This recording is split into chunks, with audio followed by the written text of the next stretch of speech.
Hello everyone, good evening बच्चा लोग। कैसे हो आप लोग? मजे में? कैसी चल रही दिवाली आप सबकी? बढ़िया। दिवाली सेलिब्रेशन के साथ साथ थोड़ी बहुत पढ़ाई भी कर लो, अच्छा होगा आपके लिए।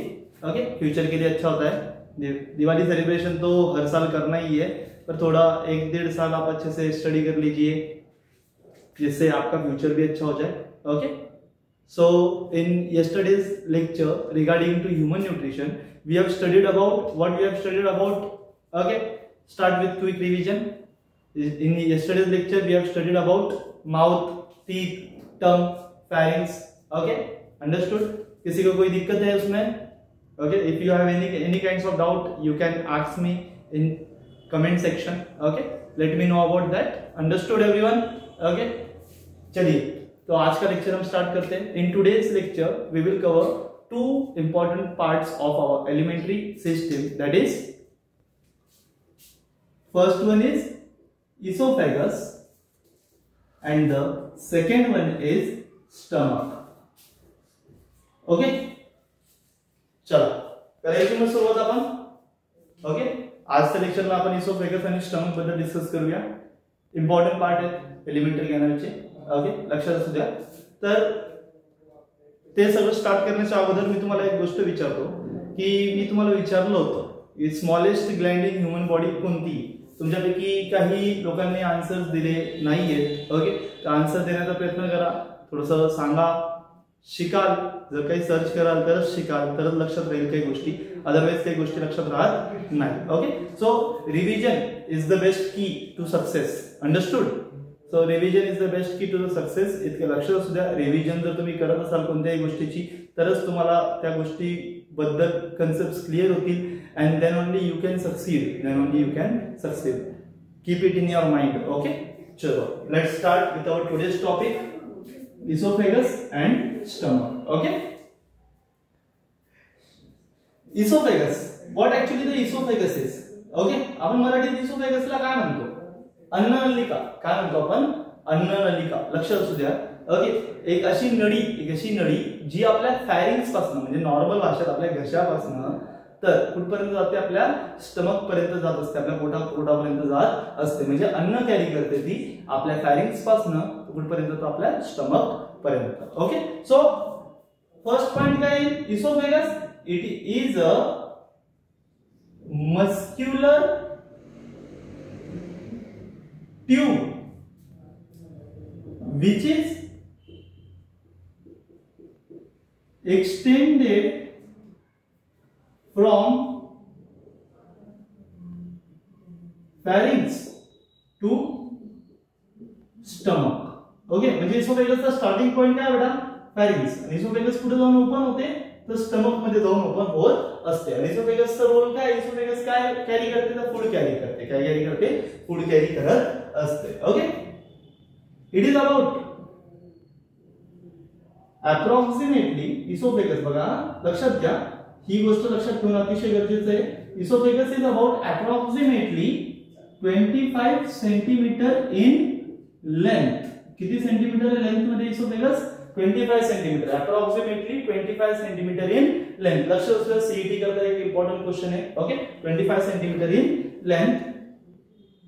Oesophagus is present just behind the trachea.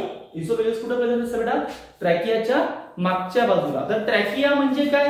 मला कमेंट करा, सांगा थोडंसं की ट्रॅकिया म्हणजे काय? Okay, oesophagus is just present behind the trachea. It is a trachea, not a trachea. Okay, नाही तर समजा ट्रॅकिया, हा असं करायचं नाही। काय ट्रॅकिया? आणि ट्रॅकिया म्हणजे काय मला कमेंट सेक्शन मध्ये तुम्ही नक्की सांगण्याचा प्रयत्न करा। ओके, तसं आपण डिस्कस करणार आहोत, पण तरी पण तुम्ही पण सांगण्याचा थोडासा प्रयत्न करत चला। आणि जेवढं तुम्ही सांगण्याचा प्रयत्न कराल तेवढं तुम्ही जास्त शिकाल, अदरवाइज तुम्ही शिकणार नाही, इतकं लक्षात असू द्या। Okay, oesophagus is just present behind the trachea. Oesophagus passes, आता इसोफेगस कुठून पास होते बघा? Oesophagus passes through neck,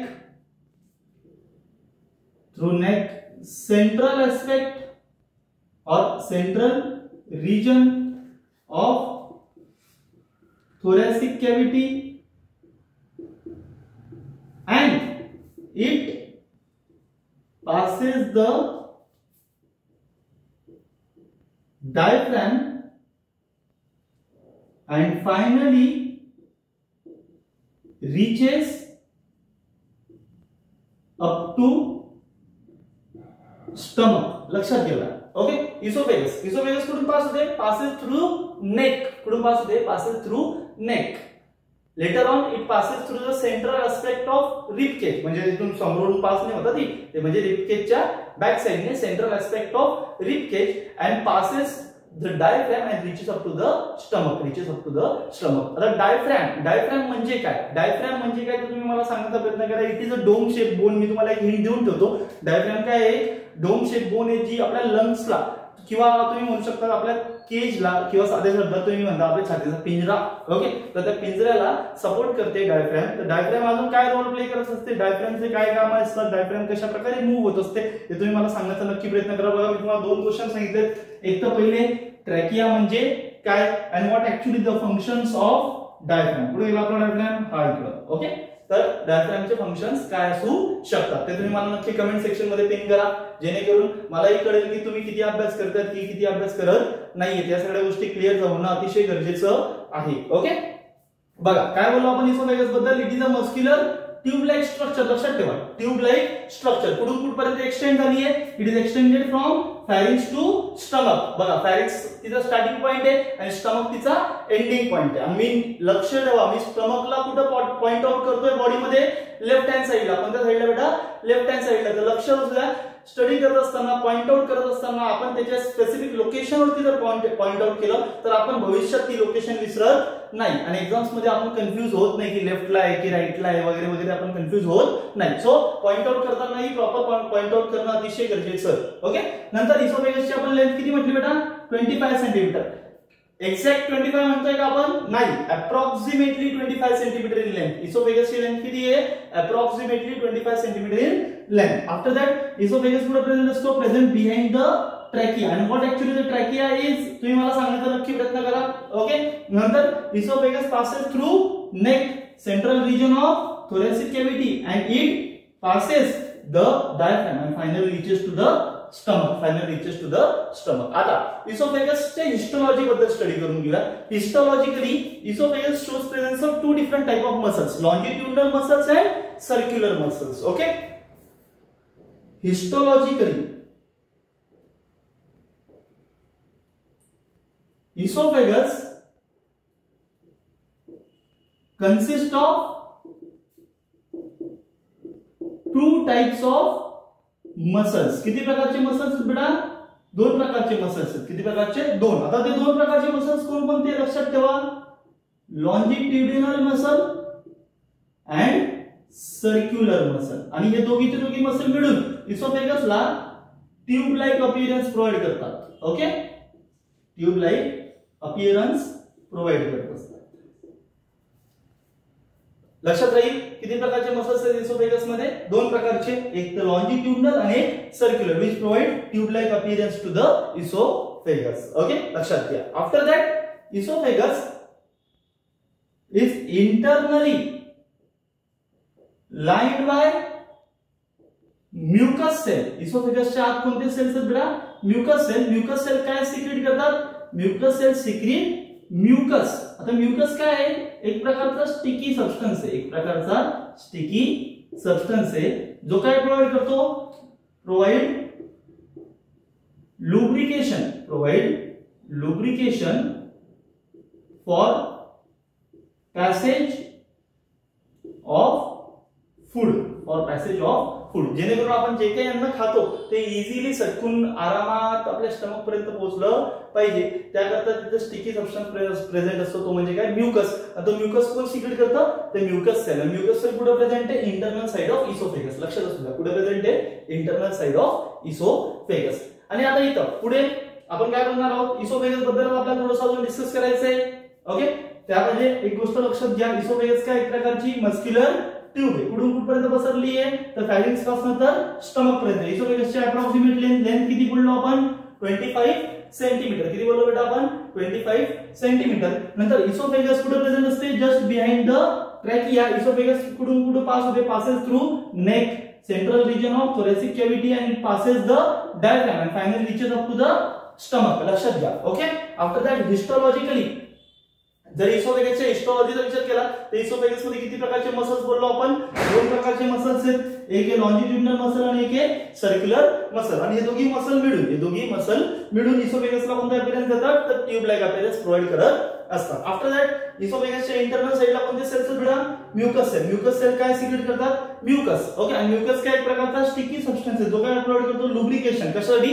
for passage of food. After that oesophagus कोणती मुवमेंट परफॉर्म करतो जेणेकरून फूड पुढे पास ऑन होत असतं? तर movement performed by esophagus for the passage of food is called as peristalsis. कोणती movement बेटा? Peristalsis. Okay. Esophagus performs peristalsis. Okay. Esophagus performs peristalsis for passage of food towards stomach. पण आता what actually peristalsis is? Peristalsis म्हणजे काय? बघा एकदम simple आहे बेटा. पेरिस्टाल्सिस म्हणजे काय? तर रिदमिक कॉन्ट्रॅक्शन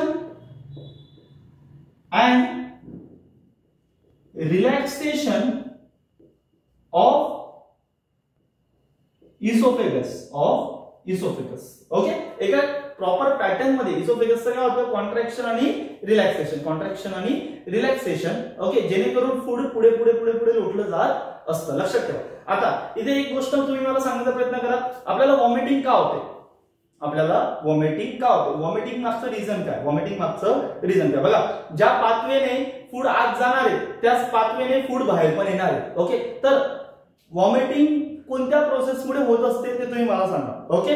कमेंट सेक्शन मध्ये नक्की कमेंट करा जेणेकरून मला पण कळेल की बाबा तुम्ही किती अभ्यास करण्याचा प्रयत्न करतायत किंवा किती अभ्यास करण्याचा प्रयत्न करत नाहीयेत. ओके. कारण आय नो दॅट की विद्यार्थी इतका जास्त लक्ष देण्याची इच्छा त्याची नसते. पण एकच सांगणे तुम्हाला सर्वांना की लक्ष देण्याचा पूर्णपणे प्रयत्न करा जेणेकरून तुमच्यासाठी चांगलं होईल. हे जे 11वी 12वीचे वर्ष असतात बेटा, या 11वी 12वीचे वर्ष अत्यंत महत्त्वाचे असतात. या 11वी 12वीचे वर्ष म्हणतात की लाईफमध्ये टर्निंग पॉईंट असतो आणि खरंच या 11वी 12वी एक टर्निंग पॉईंट असतो. आणि जो विद्यार्थी या 2 वर्षांमध्ये सिरियस झाला ना त्याने पुढे किती मजा मारली त्याशी काही घेणं देणं नसतं. पण आज जो मजा मारतोय ना त्याने पुढे कितीही सिरियस झाला लाईफमध्ये तरी त्याला कोणीच विचारात सुद्धा घेत नसतं. सो आज हे 2 वर्ष तुम्ही सिरियस होऊन आता 2 वर्ष पण राहिले नाही. आता ऑक्टोबर तुमचा संपण्यात आला. जे विद्यार्थी 11वीला असतील त्यांच्याकडे 1.5 वर्ष राहिलाय. जे विद्यार्थी 12वीला असतील त्यांच्याकडे 6 महिने राहिले जेमतेम. ओके. बोर्डाच्या परीक्षेत साधी नाही म्हणते मी, तर सीईटी नीटच्या हिशोबाने मी तुम्हाला म्हणतोय की जे विद्यार्थी 11वीला असतील त्यांच्याकडे 1.5 वर्ष राहिलाय मॅक्स टू मॅक्स, आणि जे विद्यार्थी 12वीला असतील त्यांच्याकडे मॅक्स टू मॅक्स 6 महिने राहिलेले आहेत. सो आज या 6 महिन्यात किंवा या 1.5 वर्षात जर का तुम्ही सिरियस झाले तर तुमचं फ्युचर सेट होणार आहे. अदरवाईज तुमचं फ्युचर सेट होणार नाही. भविष्यात तुम्ही कितीही सिरियस झालात तर फायनली काय राहील की तुम्हाला ज्या एका स्ट्रीम मध्ये ऍडमिशन मिळणार आहे त्या ज्या स्ट्रीमला पाहिजे तिला तर भेटणार नाही जर तुम्ही आज सिरियस नाही झाले तर. आणि ज्या स्ट्रीमला तुम्ही घेतलं ती स्ट्रीम तुमची ऍक्च्युअली फ्युचर स्ट्रीम नव्हतीच. ते कॉम्प्रोमायझेशन होतं एक प्रकारचं. ओके. सो लाईफ मध्ये कॉम्प्रोमाइज करून जगायचं नाहीये. हे 6 महिने 1.5 वर्ष जो पण पिरियड ऑफ इंटरव्हल आहे, जसे तुम्ही ज्या स्टँडर्डचे विद्यार्थी त्या स्टँडर्डच्या हिशोबाने आपण बनवू शकतो. 11वीचे तर तुमच्याकडे 1.5 वर्ष, 12चे तुमच्याकडे 6 महिने उरलेले आहेत. सो कॉम्प्रोमाइज करून जगायचं असेल तर आज जेवढी एन्जॉयमेंट करायची, जेवढी मजा मारायची मारून घ्या बिंदास. All the best to all of you. जर का मजा मारायची असेल तर, आणि जर का तुम्हाला पुढची लाईफ मजेत जगायची असेल तर आज थोडंफार स्ट्रगल करून घ्या. बघा दिवाळी दरवर्षी येणार आहे. ओके. प्रत्येक सण दरवर्षी येणार आहे. आपण मी तुम्हाला सण एन्जॉय करायला नाही म्हणत नाहीये, एन्जॉय करा but be in your limits. जर लिमिटमध्ये राहाल तर कोणतीही गोष्ट चांगली असते, लिमिटच्या बाहेर गेली तर कोणतीच गोष्ट चांगली नसते. ओके. प्रत्येक गोष्टीची एक लिमिट असते आणि ती लिमिट तुम्ही सेट केली पाहिजे. अभ्यासाची पण एक लिमिट असते पण तुमची लिमिट अभ्यासाची कशी येणार एकदम बॉटमला असते डायरेक्ट. तिला वर तुमची लिमिट अशी ती एक्सटेंड एक जर का लिमिटचं काहीतरी सेटलमेंट करायचा विषय आला ना तर अभ्यासाच्या वेळेस तुमची लिमिट काय असते? 5 मिनिटं, 10 मिनिटं, 15 मिनिटं. That's your limit. ओके, पण अभ्यासाची लिमिट 5 मिनिटं, 10 मिनिटं, 15 मिनिटं करून अभ्यास होत नसतो. ओके, ज्या विद्यार्थ्यांना सीईटी मध्ये आउट ऑफ मिळतात किंवा नीट मध्ये आउट ऑफ मिळतात ते तुमच्याच वयाचे विद्यार्थी असतात, परंतु त्यांनी त्यांची लिमिट खूप चांगल्या प्रकारे सेट केलेली असते. ते तुमच्यासारखे नव्हे की बस 15 मिनिटं अर्धा तास अभ्यास केला म्हणजे आपला अभ्यास झाला, असं नसतं. सो तुमच्या लिमिट्स थोड्याशा वाढवा, मस्तीची लिमिट थोडी कमी करा, मोबाईल बघण्याची लिमिट थोडी कमी करा, पबजी, फ्री फायर वगैरे वगैरे या गोष्टीच्या लिमिट्स थोड्याशा कमी करा, त्या पुढे पडून जाणार नाहीयेत. ओके, सीईटीच्या एक्झाम नंतर आफ्टर दॅट जेव्हापर्यंत तुमचं नेक्स्ट इयर मध्ये ऍडमिशन होते तेव्हापर्यंत 3 महिने उरले, तर 3 महिन्याचा रिचार्ज माझ्याकडनं घेऊन जा, पण आता हल्ली अभ्यास करून घ्या. आलं लक्षात तुमच्या सर्वांच्या? ओके, चल.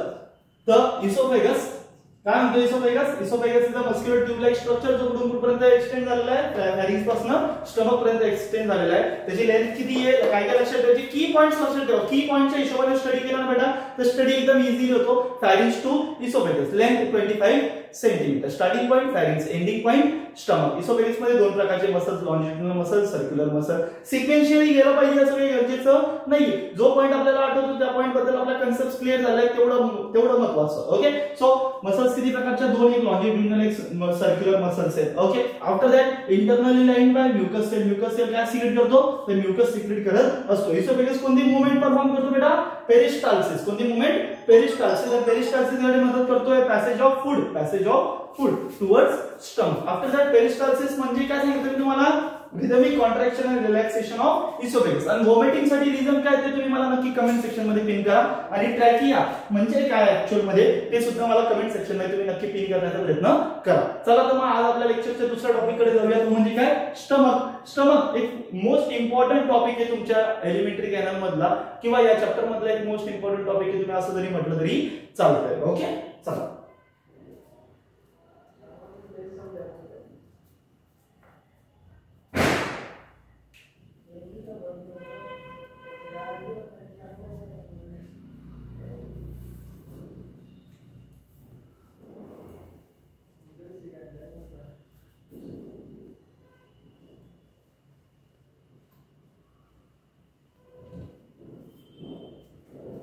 हे बघा, चला बेटा, स्टमक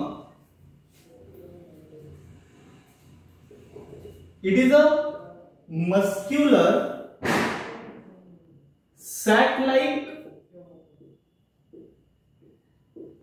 स्ट्रक्चर. स्टमक काय? एक मस्क्युलर सॅक लाइक स्ट्रक्चर आहे. Okay, stomach is a J shaped organ. लक्षात ठेवा बेटा, शेप लक्षात ठेवा. स्टमकचा क्वेश्चन बनून येतो J shaped organ. Okay, stomach is a J shaped organ. Okay, स्टमकची लोकेशन बघा. Location in upper left region of abdominal cavity. Okay, मी मजाक करतोय. ओके, कॅव्हिटी असतं ते लक्षात असू द्या. It is located in upper left region. हे बघा, लक्षात ठेवायचं. Upper left region of abdominal cavity below the diaphragm. Okay, जसं मी तुम्हाला इसोफेगसचं सांगत असताना तुम्हाला बोललो तो इसोफेगस कुठून पास होते? डायफ्रॅमच्या इथून पास होत असते, नंतर कोणाला जाऊन जॉईन होते, तर स्टमकला जाऊन जॉईन होत असते. लक्षात घ्या. बघा, स्टमक काय? मस्क्युलर सॅक लाइक स्ट्रक्चर आहे. शेप काय स्टमकचा? तर जे शेप आहे. लोकेशन काय स्टमकची? In upper left region of abdominal cavity below the diaphragm. नंतर स्टमकचे दोन रिजन असतात, अप्पर रिजन आणि एक लोअर रिजन. अप्पर रिजनला म्हटलं तर कार्डिया आणि लोअर रिजनला म्हटलं तर पायलोरस. लोअर रिजनला काय म्हटलं तर बेटा? पायलोरस. ओके, आफ्टर दॅट बघा, stomach it consist of two regions. स्टमकचे किती रिजन्स आहेत बेटा? दोन. ओके, दोन रिजन कोणते आहेत? तर एक अप्पर आणि एक रिजन आहे लोअर. आणि अप्पर रिजनला म्हटलं जातं कार्डिया आणि लोअर रिजनला म्हटलं जातं पायलोरिक. तसं एक सिंपल लँग्वेज मध्ये म्हणायला गेलं तर cardiac region and pyloric region. बघा, लक्षात घ्या बेटा, cardiac region and pyloric region. Cardiac रिजनचे तीन पार्ट आहे, कार्डिया, फंडस आणि बॉडी. ओके, बघा, थ्री पार्ट्स कोणकोणते? Cardia, fundus and body. लक्षात घ्या. Okay, cardia, fundus and body. आता एवढं रिपीट करून घ्या बघा. काय म्हटलं? Stomach it is a muscular sac like structure. It is J shaped organ. It is located in upper left region of abdominal cavity but below the diaphragm. Below the diaphragm, it consists of two regions, upper and lower. Upper region is called as cardiac region and lower region is called as pyloric region. लक्षात असू द्या. Okay, आता cardia, it is the first part of stomach. Cardia काय बेटा? First part स्टमकचा, जिथे oesophagus काय होत असते? ओपन होत असते. Where esophagus get opens by the help of opening called as cardiac sphincter. इसोफेगसच्या ओपनिंगला इथं काय म्हटलं गेलं बेटा? Cardiac sphincter. ओके, लक्षात असू द्या. Cardiac sphincter. ओके, आता फंडस थोडंसं आपल्याला थोडंसं सेग्रिगेट करून लिहूया. बरं, फंडस. फंडस काय बेटा? It is a dome shaped part. It is a dome shaped part present above the cardia. It is a dome shaped part which is present above the cardia. After that, body. It is the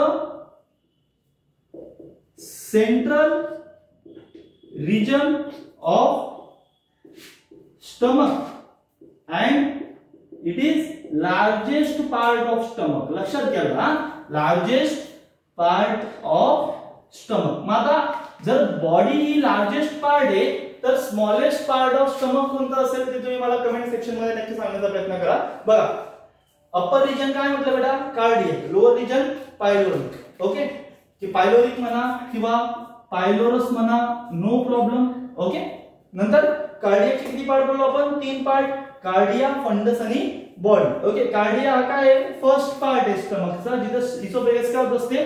open होत असते by opening called as cardiac sphincter. नंतर fundus. Fundus काय बेटा? एक dome shape part आहे जो कुठे present आहे? Present above the cardia. Present above the cardia. आणि बॉडी. बॉडी काय? सेंट्रल रिजन आहे स्टमकचा आणि बॉडीला काय म्हटलं गेलंय? Largest part of stomach. मतलब बॉडी लार्जेस्ट पार्ट आहे तर स्मॉलेस्ट पार्ट कोणता असेल स्टमकचा ते तुम्ही कमेंट सेक्शन मध्ये मला नक्की सांगण्याचा प्रयत्न करा. चला फक्त मग आता लोअर रिजन बद्दल डिस्कस करूया. लोअर रिजन कोणता आहे? पायलोरस. बघा, आपण काय म्हणू शकतो? It is a narrow posterior part of stomach. Narrow posterior part of stomach which opens into small intestine. Okay, pylorus पुढे ओपन होतंय स्मॉल इंटेस्टाइन, पण कोणा थ्रू? By an opening called as pyloric sphincter. By an opening called as pyloric sphincter. लक्षात असू द्या. आता इथे बघा, आपण काय म्हटलं? पायलोरस काय? एक नॅरो पोस्टेरियर पार्ट आहे. नॅरो पोस्टेरियर पार्ट आहे स्टमकचा जो पुढे ओपन होतोय स्मॉल इंटेस्टाइन. मग आता मला सांगण्याचा प्रयत्न करा की स्मॉल इंटेस्टाइनच्या कोणत्या पार्ट मध्ये पायलोरस ओपन होतो. ओके, तसं मी तुम्हाला पुढच्या सेशन मध्ये सांगणारच आहे की पायलोरस नेमका कोणत्या पार्ट मध्ये ओपन होतो स्मॉल इंटेस्टाइनच्या, पण तुम्ही सांगण्याचा नक्की प्रयत्न करा. मला कमेंट सेक्शन मध्ये कमेंट करा जेणेकरून आपल्याला कळेल. ओके, येते सगळ्यांच्या लक्षात?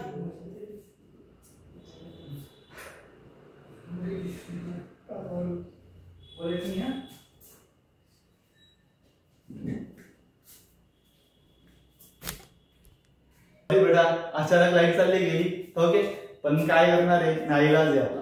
ओके, पण आपल्याला हा टॉपिक तर कम्प्लीट करावाच लागणार आहे. तुम्हाला बरेच विजिबल आहे की नाही मला माहिती नाहीये, परंतु तरी बघण्याचा नक्की प्रयत्न करा. ओके, बोर्ड मी नक्की विजिबल ठेवण्याचा प्रयत्न केलेला आहे. ओके, लक्षात द्या. बघा आपण पुढे होतो बेटा पायलोरस वर, पुढे होतो पायलोरस. पायलोरस काय एक narrow posterior part of stomach, जो पुढे ओपन होतोय स्मॉल इंटेस्टाइन मध्ये. तुम्ही मला नक्की सांगायचा प्रयत्न करा. बघा लाईट गेली तरी देखील मी व्हिडिओ थांबवलेला नाहीये किंवा तुमचे लेक्चर थांबत नाहीये. सो प्लीज तुम्ही पण तेवढं कमेंट सेक्शन मध्ये सांगण्याचा नक्की प्रयत्न करत चला की स्मॉल इंटेस्टाइनचा कोणत्या पार्ट मध्ये पायलोरस ओपन होतो. येते तुमच्या सगळ्यांच्या लक्षात. ओके, सो स्टमकची किती बघा स्टमक बद्दल काय काय लक्षात ठेवणार आहे. एक सायक्लिक स्ट्रक्चर आहे, शेप काय आहे, जे शेप आहे, लोकेशन काय आहे, upper left region of abdominal cavity. Location लक्षात ठेवा, अप्पर बघा अप्पर लेफ्ट रिजन ॲब्डोमिनल कॅव्हिटीचं डायफ्रॅमच्या खाली, बिलो द डायफ्रॅम. नंतर किती रिजन आहे स्टमक मध्ये, दोन, अप्पर आणि lower. Upper region cardiac region, lower region pylori. Cardiac रिजनचे तीन पार्ट, कार्डिया, फंडस आणि बॉडी. लार्जेस्ट पार्ट सांगितलं मी तुम्हाला कोणता आहे, body is the largest part of stomach. जर बॉडी लार्जेस्ट पार्ट आहे तर स्मॉलेस्ट पार्ट कोणता स्टमकचा ते तुम्ही कमेंट सेक्शन मध्ये मला पिन करा. आफ्टर दॅट पायलोरस काय आहे, नॅरो पोस्टेरियर पार्ट आहे स्टमकचा, जो पुढे ओपन होतो स्मॉल इंटेस्टाइन मध्ये. स्मॉल इंटेस्टाइनचे कोणत्या पार्ट मध्ये ओपन होत असतो ते तुम्ही सांगण्याचा प्रयत्न करा. स्मॉल इंटेस्टाइन मध्ये तो ओपन होतो, कोणातून ओपन होतो बेटा, तर पायलोरिक स्पिंचर. म्हणजे स्टमकची जी ओपनिंग आहे स्मॉल इंटेस्टाइन मध्ये ती कोण गार्ड करतं, तर पायलोरिक स्पिंचर. जेणेकरून स्टमक मधून इकडे फूड स्मॉल इंटेस्टाइन मध्ये गेलं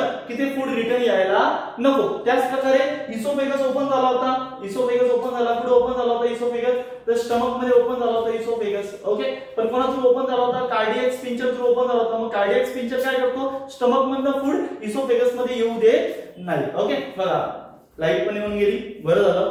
ओके, सो असं पण आता आपला आजचं लेक्चर एंड होणारच आहे. ओके, लक्षात घ्या. स्टमक बद्दल आपलं बरंच डिस्कशन झालेलं आहे, पण एक मोस्ट इम्पॉर्टंट पॉइंट ते म्हणजे काय, तर आपण इकडे घेऊया स्टमकचे फंक्शन. स्टमकचे दोन मुख्य फंक्शन आहेत. स्टमकचे किती मुख्य फंक्शन बेटा, दोन. Okay, it helps to store the food and provides the feeling of satiety. Stomach काय करतोय, फूड स्टोअर करण्यासाठी मदत करतो आणि आपल्याला तृप्तताची फिलिंग प्रोव्हाइड करतो. सॅटिटी म्हणजेच काय, तृप्तता. ओके, नंतर दुसरं आणि सर्वात महत्त्वाचं फंक्शन ते म्हणजे काय, it helps into the process of churning of food and mixing of food with gastric juice. लक्षात ठेवा, स्टमक कोणती प्रोसेस करण्यासाठी मदत करतो, तर चर्निंगची प्रोसेस करण्यासाठी मदत करत असतो आणि फूडला मिक्स करण्यासाठी मदत करत असतो विथ गॅस्ट्रिक ज्यूस. हे दोन फंक्शन मी सांगितले तुम्हाला. अजून एखाद दोन फंक्शन आहेत स्टमकचे जे तुम्ही थोडं सर्च करण्याचा प्रयत्न करा आणि कमेंट सेक्शन मध्ये नक्की मला सांगायचा प्रयत्न करा. आलं लक्षात तुमच्या सगळ्यांच्या. सो आजच्या लेक्चर मध्ये आपण डिस्कस केलं, इसोफेगस बद्दल डिस्कस केलं आपण आजच्या लेक्चर मध्ये स्टमक बद्दल डिस्कस केलं. इसोफेगसची लेंथ किती असते, इसोफेगस पुढून कसा पास होत असतो. ओके, नंतर इसोफेगस कोणती मूवमेंट परफॉर्म करतो. नंतर मी तुम्हाला क्वेश्चन विचारलेला आहे की इसोफेगस कोणती मूवमेंट परफॉर्म करतो ज्याच्याने आपल्याला वॉमिटिंग होत असते किंवा वॉमिटिंग कोणत्या मूवमेंट मुळे होत असते. ओके, आफ्टर दॅट स्टमक बद्दल आपण डिटेल मध्ये डिस्कशन केलेले आहे. याच प्रकारे आपण आपल्या पुढच्या सेशन्स मध्ये सुद्धा एलिमेंटरी कॅनलचे जे रिमेनिंग पार्ट्स आहेत, म्हणजे दोन पार्ट राहिले, स्मॉल इंटेस्टाइन आणि लार्ज इंटेस्टाइन, त्यांच्याबद्दल सुद्धा डिस्कस करूया. फक्त तुम्ही सर्वांनी लेक्चर प्रॉपरली अटेंड करा, पूर्ण लेक्चर बघण्याचा नक्की प्रयत्न करा, जेणेकरून तुम्हाला पूर्ण टॉपिक्स क्लिअर होतील. आणि आपल्या चॅनलला सगळ्यांनी जेवढं जास्त शक्य होईल तेवढं जास्त लाईक करा, शेअर करा, सबस्क्राईब करा. ओके, तुमच्या फ्रेंड्स पर्यंत पोहोचवा. कमेंट सेक्शन मध्ये मला नक्की सांगत चला की तुम्हाला काय क्युरीज आहेत, काय प्रॉब्लेम्स आहेत. या सगळ्या गोष्टी तुम्ही माझ्याशी शेअर करा कमेंट सेक्शन थ्रू. जे काही प्रॉब्लेम्स असतील ते मी तुम्हाला सॉल्व्ह करण्याचा नक्की प्रयत्न करेन. आणि काही अंडरस्टँडिंग मध्ये, काही एक्सप्लेनेशन मध्ये काही प्रॉब्लेम असेल तर नक्की सांगण्याचा प्रयत्न करत चला सर्वांनी. Okay, understood all of you. So आजच्या लेक्चरसाठी इतकंच, इसोफेगस आणि स्टमक राहील लक्षात तुमच्या प्रत्येकाच्या. So all of you, all the best. आणि अभ्यासाकडे तेवढं लक्ष देत चला. ओके, सर्वांनी चॅनलला लाईक करा, शेअर करा, सबस्क्राईब करा. Thank you very much.